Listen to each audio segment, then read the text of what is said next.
우리 옆 사람 인사합시다. 우리 샬롬. 우리 평강 평안. 그러니까 여러분 기독교에서 많이 쓰는 단어들은 다 이유가 있어요. 다 가치가 있거든요. 할렐루야 왜 이렇게 많이 써요? 우리 인간의 창조된 목적이 하나님을 찬양하니까 그런 단어를 자주 쓰는 거거든요. 오늘은 성령이 평안을 허락해 주신다라는 제목으로 말씀 증거하겠습니다. 지금 현대인들은 말도 못할 커다란 병에 시달리며 살고 있습니다. 그건 죄책감, 공포, 불안. 여러분 앞으로 여러분 인생 가운데 벌어질 피말리는 시간들이 여러분을 압박하고 있지 않습니까? 어떤 사람들은 죄 지은 거 드러날까 봐 안절부절하는 사람이 있을 거고, 어떤 사람은 건강의 벽에 부딪혀가지고 앞이 깜깜한 사람이 있을 거고, 어떤 사람은 경제적인 압박 때문에 이 더 이상 생존하기도 힘들다, 그런 마음들이 있어요. 이 현대인들은 너무나도 두렵고 어렵고 고통스러운 문제가 많아서 도대체 숨을 쉴 수도 없을 정도로 어렵게 지낸다는 거예요. 그런데 디모데후서 1장 7절에 뭐라고 했죠? 하나님이 우리에게 주신 것은 두려워하는 마음이 아니래요. 오직 능력과 사랑과 근신하는 마음이래요. 여러분, 우리는요 평강을 위해서 부르심 받은 존재입니다. 여러분, 불신자들은 말할 필요도 없어요. 그들을 정죄하는 게 아니라 그냥 도저히 자기들이 감당할 수가 없으니까 술을 하고 담배하고 마약하고 그냥 찌들어 사는 거예요. 여러분, 악한 마귀가 불신자들은 이미 장악을 했고 심지어는 하나님의 자녀들도 장악하려고 그래요. 그래서 여러분 마음에 자꾸 침투해요. 그래서 마귀가 잘하는 게 뭐죠? 참소. 여러분 참소 한번 국어사전 찾아봐요. 뭔데요? 내가 하지도 않았는 것을 마치 한 것처럼 꾸며가지고 막 보고하고 옆 사람들한테 알리는 거예요. 그러니까 마귀는 우리를 참소해요. 우리에게 그렇게 잘못 안 했는데 너 이제 끝났어. 물론 너 잘못한 거는 우리도 알죠. 그렇지만은 너 이제 하나님 앞에 사함을 못 받는다. 너 하나님이 진노의 불을 준비하고 있어. 예수님께서도 가늠한 여인한테 내가 너를 정죄하지 아니하노니 용서해 주셨는데 이 마귀가 지가 뭔데 자기가 참소하고 정죄하고 있어요. 요한계시록 읽어보면은 얘네들은 나중에 불못 속에 딱 들어가가지고 산채로 잡혀가지고 그 안에 들어간다 했어요. 절대 못 나오죠. 여러분, 우리 성도는요 빛의 존재입니다. 복받은 존재예요. 여러분, 저는 늘 하나님 앞에 어디를 가든지 무슨 일을 하든지 하나님 저를 통해서 복받게 해주십시오. 그래서 전 군대 가서 하나님 군대에서 저를 통해서 복받게 해주십시오. 진짜 수료하는데 조교가 딱 오더니 우리를 위해서 누구 기도해 줄 사람 없어? 그 조교 크리스찬도 아닌데. 그러니까 제가 늘 성경 보고 있으니까 저보러 해달라고 그러더라고. 그래서 제가 기도했어요. 그러니까 여러분 어디를 가든지 예수 믿는 사람은요 다들 빛이 되기 원하고 기대하기 원하고 그 사람을 통해서 한 줄기 희망을 보는 거예요. 어떤 형제가 회사를 옮겼더니 그 회사 사장님이 야 네가 온 다음에 우리 회사가 이렇게 잘 풀리는 모르겠다. 매출이 올라가고 대단해. 근데 그 형제 더 놀라운 게 있어요. 자기가 이사를 갔더니 집주인이 와서 그러대요. 당신이 우리 집에 이사 온 다음부터 바퀴벌레가 사라졌대요. 우리는 그런 존재입니다. 집에 바퀴벌레 많은 사람 회개하세요. 빛의 존재인데 라이트만 켜면 다 사라지는 거죠.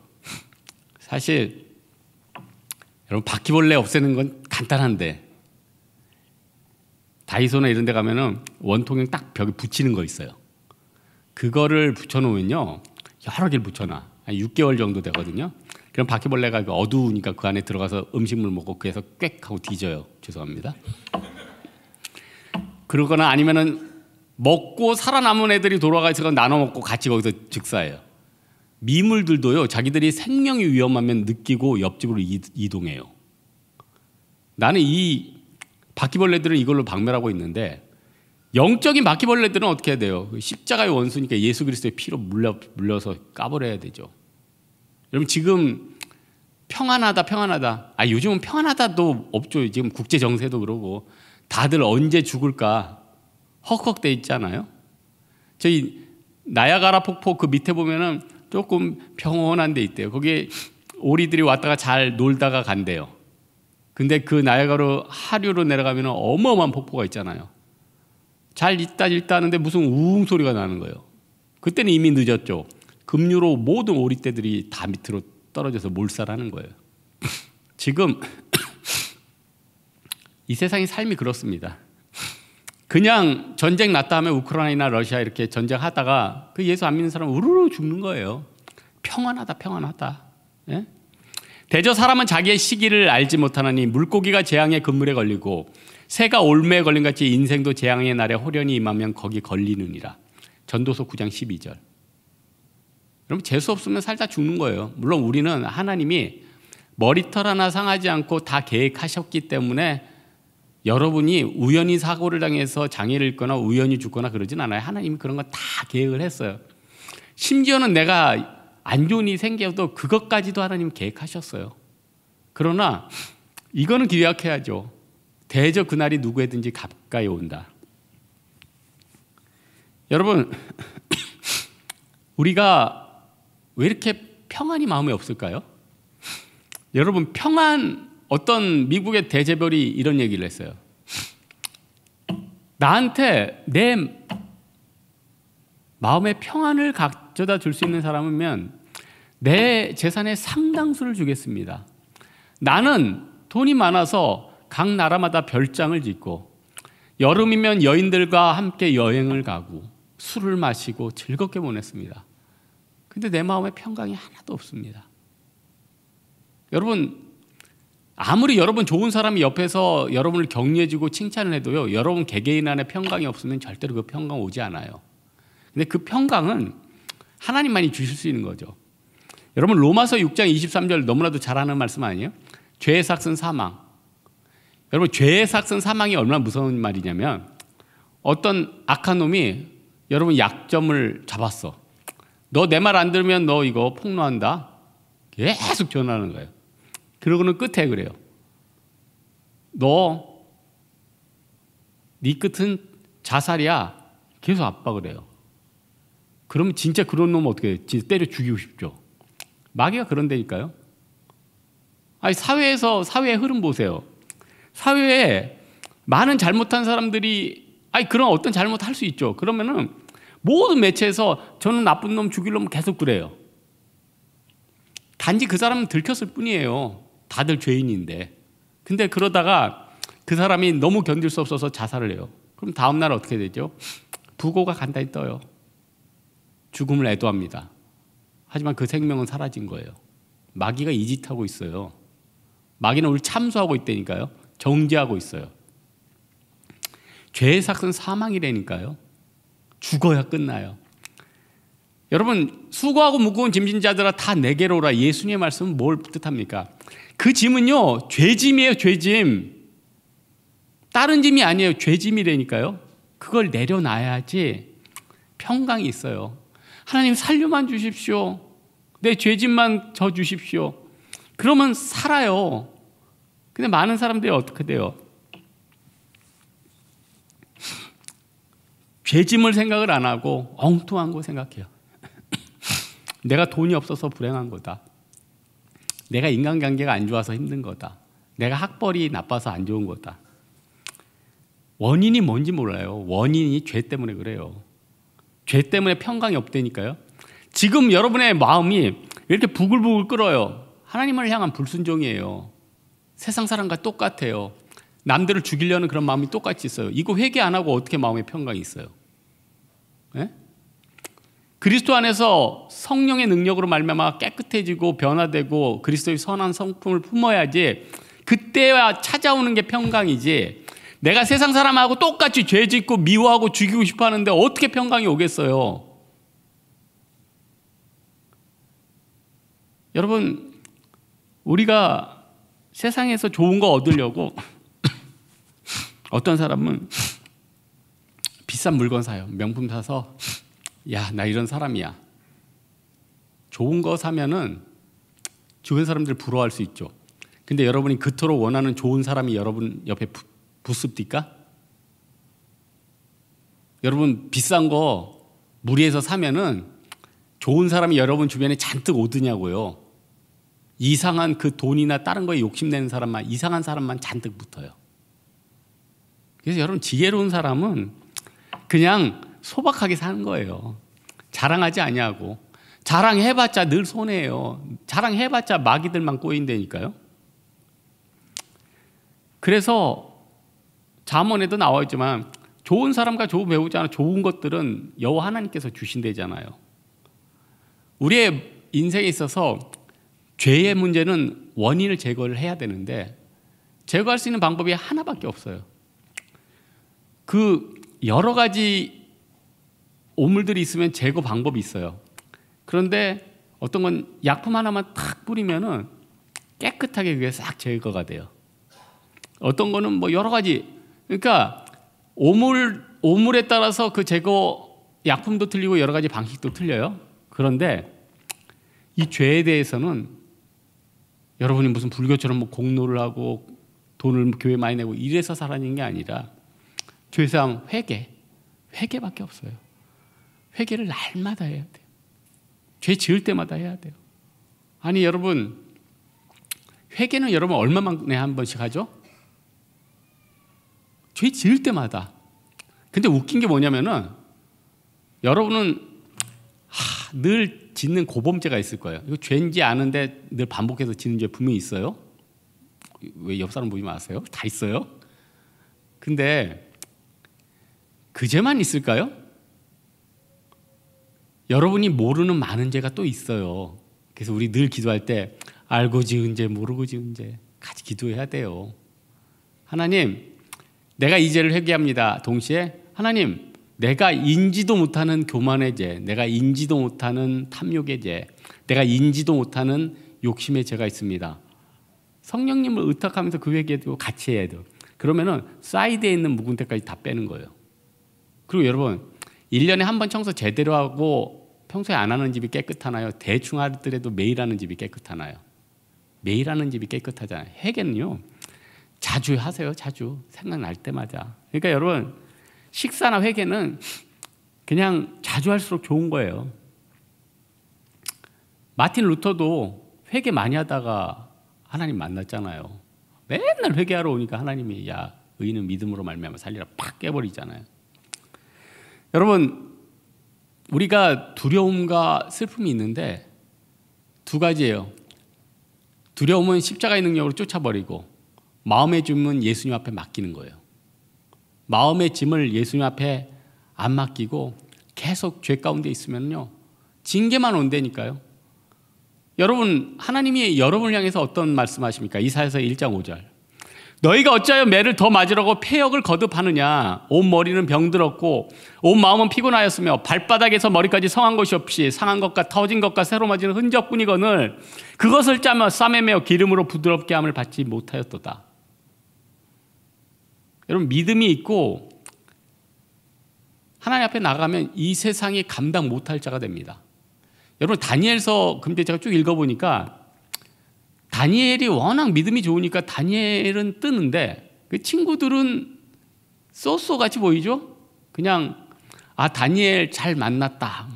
여러분, 다니엘이 그 바벨론 이름이 뭐예요? 벨드사살. 친구가 뭐죠?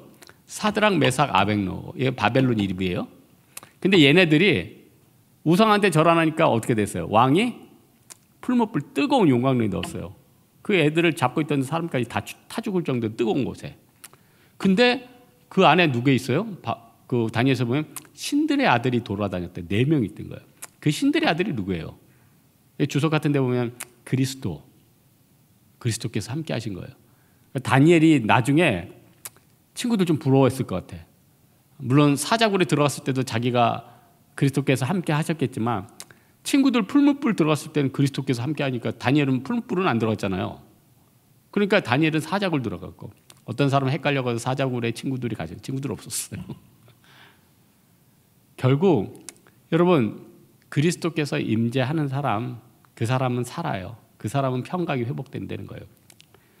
저는 구약 쪽을 약간 좀 전공같이 구약을 좀 좋아했어요. 그래서 제가 헬라어는 약한데 히브리어는 또 A를 맞았어요. 그러니까 구약 쪽을 제가 언어도 좋아하고 구약 쪽을 되게 좋아했어요. 그런데 그러다 보니까 옛날 제 설교 보세요. 거의 구약이에요. 그러다가 신약으로 넘어왔는데, 야, 이거 사복음서를 하는데 예수님 말씀에 눈을 뗄 수가 없네. 사복음서에 예수님이 빨간색으로 여러분 성경 공에서 여기 칠해놓은 거 있죠. 그거 보면은 너무나도 귀한 거예요. 노 터닝백. 이제 구약으로 못 돌아가겠어. 물론 구약도 수평을 잃어서 신구약 66권은 다 하나님의 말씀이잖아요. 예수님 구절이 아니래도 다 그 안에 성령의 가마로 쓰여진 성경이기 때문에 다 가치가 있어요. 그러나 또 예수님이 직접 얘기하셨다니까 더 와닿는 거 있잖아요. 그리고 새로운 언약 아니에요. 새로운 언약이니까 이게 너무 좋은 거예요. 사랑은 율법의 완성. 율법도 대단하고 꼭 지켜야 되는 건데 사랑의 마음으로 하니까 다 풀려버리는 거예요. 이 마스터키 아니에요. 그래서 여러분, 어떤 호텔이든지 어떤 큰 금고회사든지 절대로 못 열 걸 만들어 놓고 꼭 뭘 만들어놔요? 마스터키를 만들어 놔야죠. 그 마스터키 없으면 안 열리니까. 그 무슨 마스터키는 보관을 굉장히 잘하겠죠? 됐다면 다 열리는 거죠. 근데 마스터키가 뭐예요? 하나님 말씀 아니에요. 사랑 아니에요. 그 안에 답이 다 있어요. 율법을 다 풀어낼 수 있는 게 사랑이래요. 예수님 주신 말씀이에요. 그래서 우리는 참평강을, 이 죄의 문제를 해결해야 돼요. 믿는 사람들도 계속 해결해야 돼요. 그런데 이 참평강을 유지하기 위해서 우리 예수님께서 돌아가실 때 우리가 살 곳을 예비하셨고, 감사하죠? 이 세상에는 너희 갈 곳 별로 없지? 너 단칸방밖에 없지? 너 매달 옮겨야 되지? 이런 사람들한테 영원히 옮기지 않는 좋은 집을 내가 예비할게. 그게 너무 감사하고, 또 하나, 너에게 보혜사 성령을 보내주실게. 널 도와줄 거야. 여러분, 우리가 어떤 억울한 일 생기면은 변호사분 고용해가지고 재판을 하기도 하죠. 근데 로펌 같은데, 법률회사 큰 데가 있어요.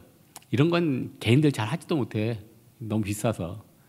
근데 전 세계에서 제일 큰 로펌들이 뉴욕에 다 있대. 1대부터 10대까지 뉴욕에 다 있대.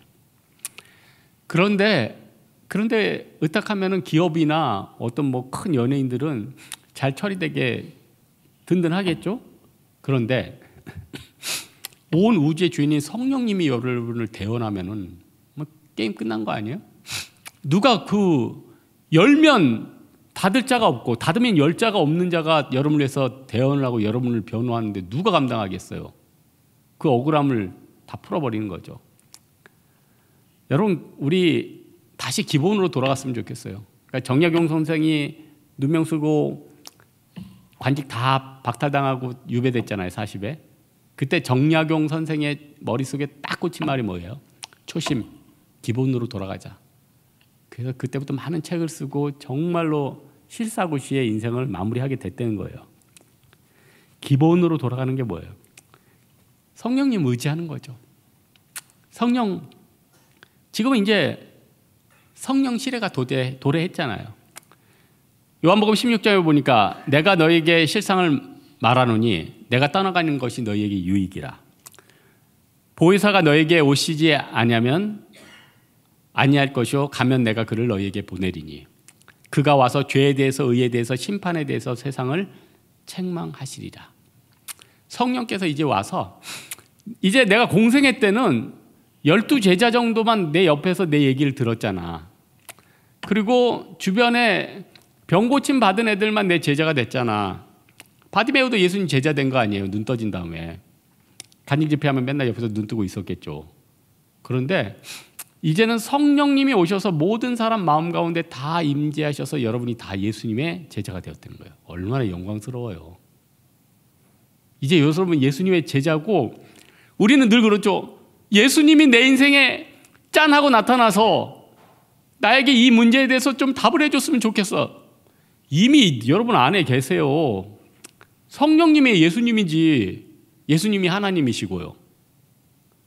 근데 우리는 착각하는 게 뭐냐면은 성령을 잘 인지도 못하고 또 무슨 성령을 에너지로 생각해. 성령 받아라 무궁해. 야, 그러면 뭐 하는 거예요 지금? 그리고 무슨 성령을 또 무슨 도구로 사용해? 여러분 여자친구 남자친구 있는데 어려울 때만 찾아요. 오빠 밥 사. 오빠 대출금 갚아. 그러면 그거는 도구 아니에요. 성령님은요 도구나 에너지가 아니에요. 인격 체례니까요. 우리랑 교제하기 원해요. 여러분 교제가 잘 되고 마음이 탁 통하는 사람들은 어떤 일할 때 어떻게 해야 돼요? 척하면 딱이죠. 서로 맨날 통하고 맨날 서로 도와주고 이런 사람들은 어떻게 돼요? 야, 이번에 무슨 선교 있는데 그래. 그럼 우리 팀원들은 뭐하고 딱 준비하고 가자. 일이 짝짝 되지 않아요? 근데 잘 얘기도 안 하고 어색하고 그런 사람들은 어떻게 돼요? 잠깐 보자 그러고 얘기를 꺼내야 되고 그 일의 당위성은 얘기해야 되고 될까 안 될까? 어렵잖아요. 여러분 성령님은 인격이시고 우리랑 그토록 교제하기를 원한다는 거예요. 야, 교제만 돼야 내가 알아서 다 끝내버릴게. 나야 나. 성령님. 우리는 성령님을 인격적으로 안 하고 무슨 에너지나 무슨 활용품으로 생각하고 있어요. 잘못된 거예요. 성령님은 성삼위일체 한 분이에요. 동등한. 이게 삼위일체 이해하기 힘들죠. 신비죠. 그러니까 여러분 또 이게 성령 설교하면은 이제부터는 난 성령을 붙잡아서 예수님 안녕. 이건 또 아니에요. 온 우주를 창조하신 전능하신 하나님에 대한 교제도 있어야 되고 내 죄를 산 우리 예수 그리스도에 대한 감사 교제와 십자가도 교제가 있어야 되고 내 마음 가운데 함께 하신 성령을 통해서 이 시대를 감당할 수 있는 동역자인 성령님도 필요한 거예요. 이 삼위가 다 필요한 거예요. 치우치지 마세요. 성령님은요 동행자이고 동역자이고 특별히 감사한 게 우리 위로자래요. 컴포터. 여러분 이 시대에 위로자가 있습니까? 그토록 여러분이 믿고 의지했는데 배신 한두 번 다 당해봤죠. 그럼 어떻게 돼요? 야, 세상에 믿을 사람 한두 없네. 한 번이 아니라 여러 번 당한 사람들은 지긋지긋할걸요. 사기도 한 번 당하는 게 아니라 두 번, 세 번 당하는 사람은 지긋지긋할걸요. 인간에 대한 신뢰가 또 완전히 깨져버릴걸요. 그래서 인간한테 위로를 구할 수 있을까요? 사기 몇 번 당한 사람들은 인간이 지겨워요. 위로를 절대 구하지 않아요. 안 다가오기를 바라는 거예요. 믿을 수가 없으니까. 예수님께서 말세에 마가복음 13장에도 있잖아요. 내 집안 사람들이 원수리라. 그러니까 무슨 말이에요? 이 세상에는요 성령을 의지하지 않으면은 많은 사람들이 죄 가운데 행하고 그 사람들이 여러분에게 진정한 위로자가 될 수 없다는 거예요. 진정한 컴포터는요 성령님밖에 없어요. 그 성령님이 나를 위로하면요 나의 엄청난 상처와 이런 것들이 다 치료가 돼요. 지금 사람들이요 상처가 어마어마해요. 너무 상처가 커가지고 여러분 상처의 내면을 끄집어내면은 감당할 수가 없을 거예요. 그거를 심리 상담소, 정신과 의사, 목회자 감당할 수 있어요? 목회자들도 다 상처가 있는데 무슨 어떻게 그 많은 상처를 어떻게 누가 감당해요? 인간이 할 수가 없어요. 우리 인간 안에 있는 상처는 우리 인간이 감당할 수 있는 수준이 아니에요. 그래서 필리미안 씨가 그랬잖아요. 북극 빙하를 보면 겉에 끝에 조그만 얼음 조각이 떠 있지만 그 밑에 수면 안에는 어마어마한 큰 빙하가 있다고. 우리 안에 있는 작은 상처는요 겉으로 볼 땐 작지만 그 안에 상처가 어마어마하게 있어요. 어떤 사람은 학대를 당하기도 하고 어떤 사람은 경제적인 사기를 당하기도 하고 어떤 사람은 차별을 당하기도 하고 어떤 사람은 오래 갇혀 지내기도 하고 어떤 사람은 말도 안 되는 질병을 오래오래 겪기도 하고 그거 어떻게 치유할 겁니까? 성령님이 치료하세요. 성령이 임하면요 제가 볼 때는 눈빛이 바뀌더라고요. 사람들이 성령이 충만하면요 눈빛이 바뀌더라고요. 눈빛이 선해져요. 옛날엔 증오와 복수로 가득했는데 성령을 만나고 성령을 동행하니까 지혜가 생기고 눈빛이 바뀌어요. 여러분 세상을 말씀을 적용할 때도 마찬가지예요. 원수를 사랑하라. 설교할 땐 쉬워요. 부모를 공경하라. 근데 여러분, 만약에 부모가 너한테 물려줄 것은 수십억의 빚밖에 없다고 딱 물려주고 돌아가셨어. 어릴 때부터 계속 가족 중에서 차별을 했어. 평생에 도움이 하나도 안 됐어요. 그러면은 그 사람에게 왜 효도 안 하느냐? 왜 가족을 사랑하지 않느냐? 상처만 받아요. 상처만 받는다고. 그거 어떻게 해야 돼요? 어벤져랬는데 리벤지 복수해야 돼요? 답이 힘들잖아요. 성령 의지하는 거예요. 성령께서 이건 이렇게 하고 저건 저렇게 해. 그러면요, 분노가 사라지고요, 지혜의 영이 임하고요, 내가 이 말씀을 어떻게 적용할지 깨닫게 해주셔요. 그리고요, 억울함을 다 풀어주시고 위로해 주시고 더 큰 위로자로 서게 도와주신다는 거예요. 여러분, 예수 안 믿는 사람들은 속수무책이죠. 이 세상, 이 조류의 속수무책이죠. 그러니까 예수 안 믿는데 뭐 저명한 인사라든지 인격 좋은 사람 해봤자 인간은 어차피 죄인이기 때문에 그 안은 뻥 뚫려 있어요. 그러나 우리 크리스찬들도 성령의 존재를 인식을 못하면요, 어떻게 돼요? 악령이 악령이 있는지 성령이 있는지 하고, 요즘 내 기분이 꿀꿀하네. 기분이 꿀꿀한 게 아니에요. 내 안에 성각이 막 싸우는 거예요. 그러니까 사울왕이 강팍할 때 어때요? 악령이 역사했대잖아요. 다윗이 수금을 켜면 그 악령이 잠재워졌대잖아요. 그거 잘 생각해 보세요.